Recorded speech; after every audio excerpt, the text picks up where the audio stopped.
Hello बच्चों, welcome in the new video.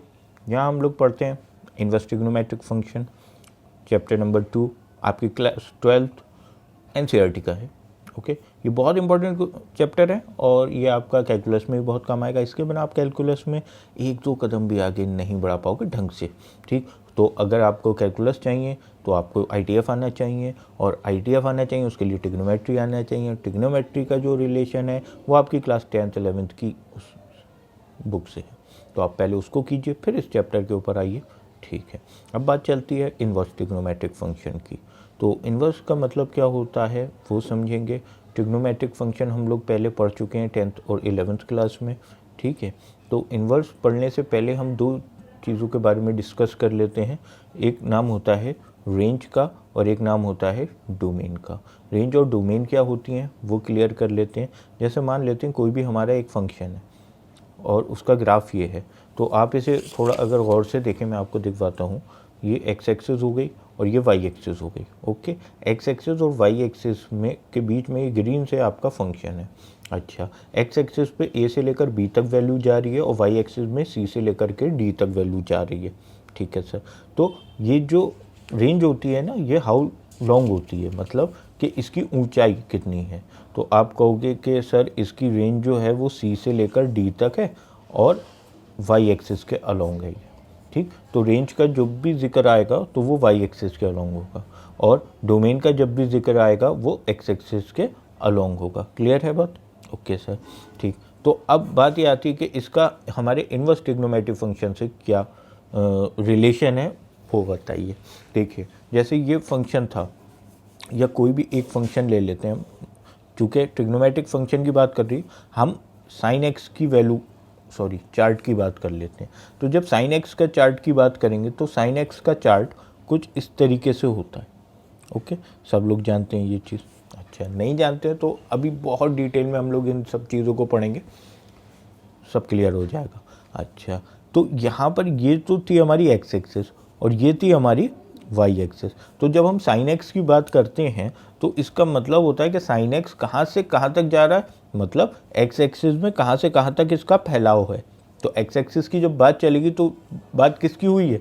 Domain की, यानी कि एक्स एक्सिस का कहाँ से कहाँ तक फैलाव, यानी कि इसकी डोमेन कहाँ से कहाँ तक है।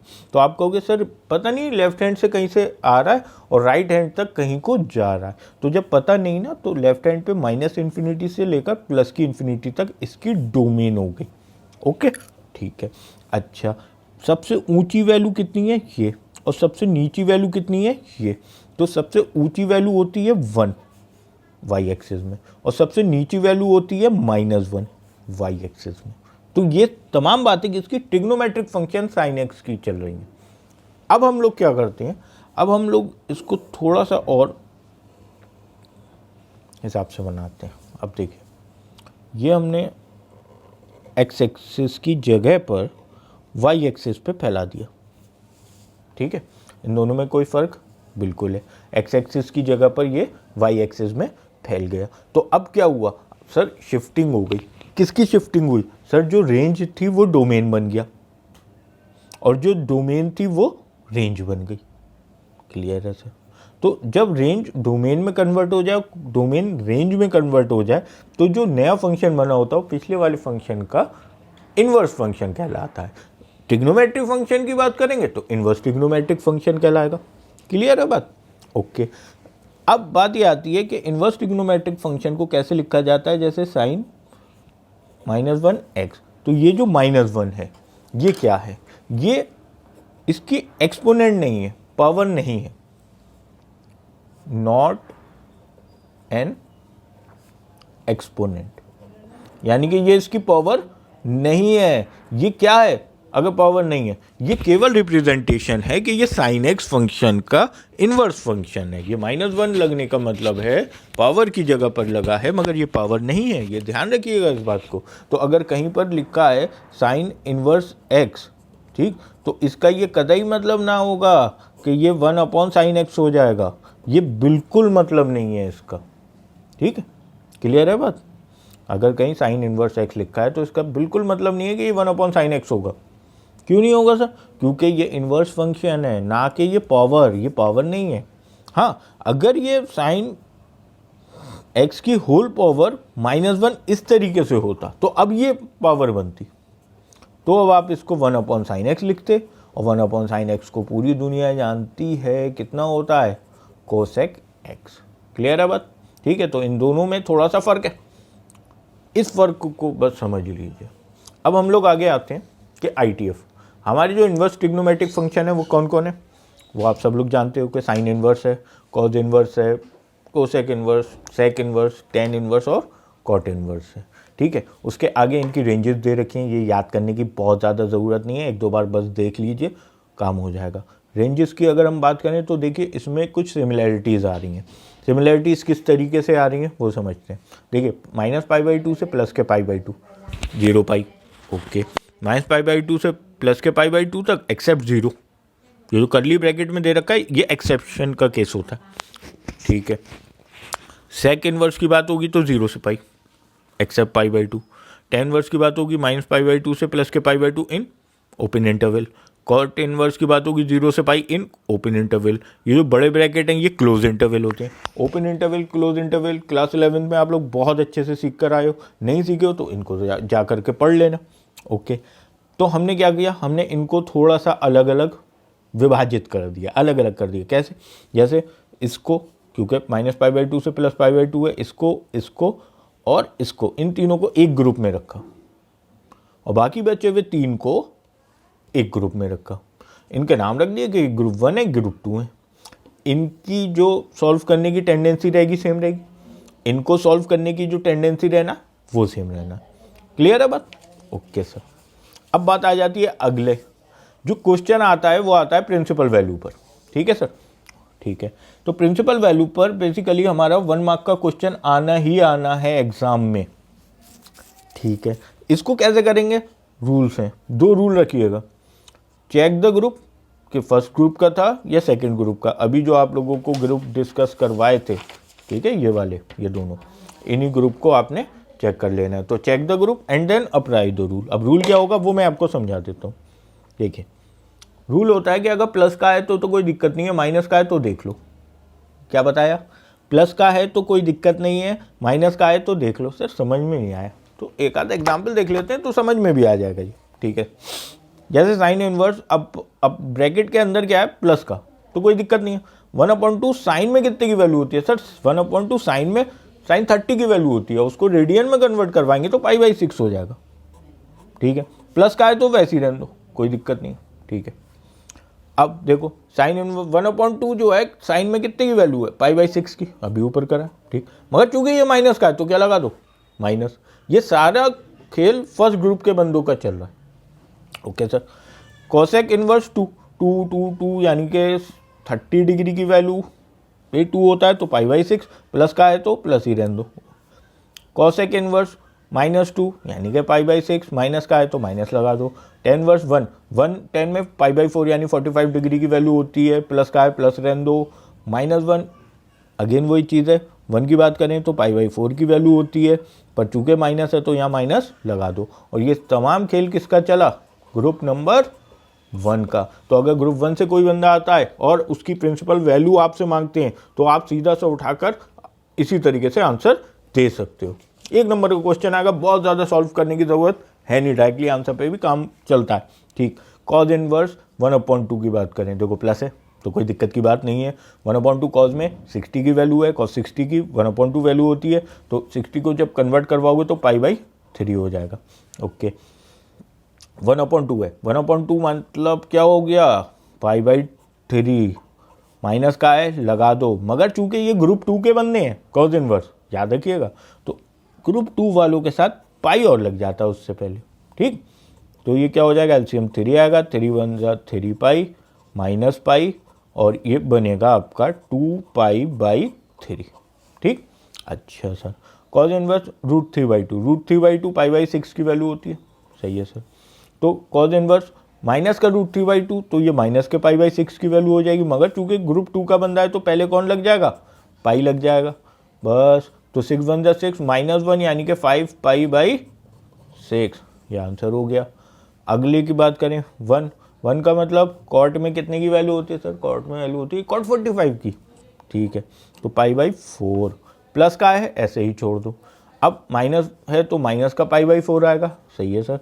मगर चूंकि ये सेकंड ग्रुप का बंदा है तो क्या होगा, पाई लग जाएगा, और ये बराबर हो जाएगा 4 1 जा 4 -1 यानी कि 3 पाई बाई 4। अब बात आ रही है पाई में, बहुत से बच्चों को दिक्कत आ गई होगी कि ये पाई क्या है, तो ज़रा समझिए। जैसे कि ये रेडियंस होते हैं, ठीक है, रेडियंस में जो नाप होती है ना एंगल्स की, उसको पाई से ही डिनोट करवाते हैं, ठीक है। कैसे करवाएंगे, देखिए, जैसे मान लिया 30 डिग्री है, 30 डिग्री को कन्वर्ट करवाओ रेडियन में। अब कैसे कराओगे, आप 30 की मल्टीप्लाई करवा दो पाई बाई 180 से, ठीक, तो 0 से 0 कैंसिल, और 3 6 जा 3 1 जा और 3 6 जा, कितना बनेगा, पाई बाई 6। मान लो 60 डिग्री है, तो 60 डिग्री का मतलब 60 की आपने मल्टीप्लाई किससे करवा देनी है, पाई बाई 180 से, तो 63 जा यानी कि पाई बाई 3। क्लियर हो रही है बात। मान लो 120 डिग्री है, 90 डिग्री है, तो क्या होगा 90 इंटू पाई बाई 180, तो ये 92 जा 180, तो ये पाई बाई 2। तो अब समझ में आया 30 डिग्री की जगह पाई बाई 6 क्यों लिख रहे थे, 60 की जगह पाई बाई 3 और 90 की जगह पाई बाई 2 ही लिखना है। क्लियर है बात, ओके सर। अगले पे आते हैं हम लोग। आगे क्या है, आगे हमारा दे रखा है एनसीईआरटी, ठीक है। एनसीईआरटी की जो एक्सरसाइज में क्वेश्चंस दे रखे हैं, अब ज़रा समझ लेते हैं उनको कैसे करना है। देखिए सर, साइन है, कौन सी ग्रुप का बंदा है, सबसे पहले देखो फर्स्ट सेकंड फर्स्ट, ठीक है। 1/2 साइन में कितनी वैल्यू होती है सर, पाई बाई 6 की, पाई बाई 6 लिखो, ठीक है, पाई बाई 6 लिखा। अब चूंकि माइनस का है तो माइनस, फर्स्ट ग्रुप में खाली माइनस आता है, ठीक है। कॉज इनवर्स √3/2, √3/2 कितने में वैल्यू होती है, पाई बाई 6 की, अभी करा भी है शायद ये सवाल, ओके। कॉज एक इनवर्स 2 प्लस का चल रहा है तो कोई दिक्कत की बात नहीं है, पाई बाई 6 की वैल्यू होती है, डायरेक्ट उठाकर लिखो। अगले में आओ, tan इनवर्स माइनस का √3, माइनस भूल जाओ एक बार को, √3 है, √3 10 में कितने की वैल्यू होती है, √3 10 में सर 60 की, 60 का मतलब पाई बाई 3। चूंकि माइनस का है तो माइनस लगाएंगे, कौन से ग्रुप का है, फर्स्ट का, तो खाली माइनस, पाई के साथ नहीं आएगा, ओके। कॉज इनवर्स 1/2, सर अभी तो कर रहा था कॉज इनवर्स 1/2, चलो 1/2 कॉज में कितने की वैल्यू होती है, पाई बाई, बोलो जल्दी, हाँ 3।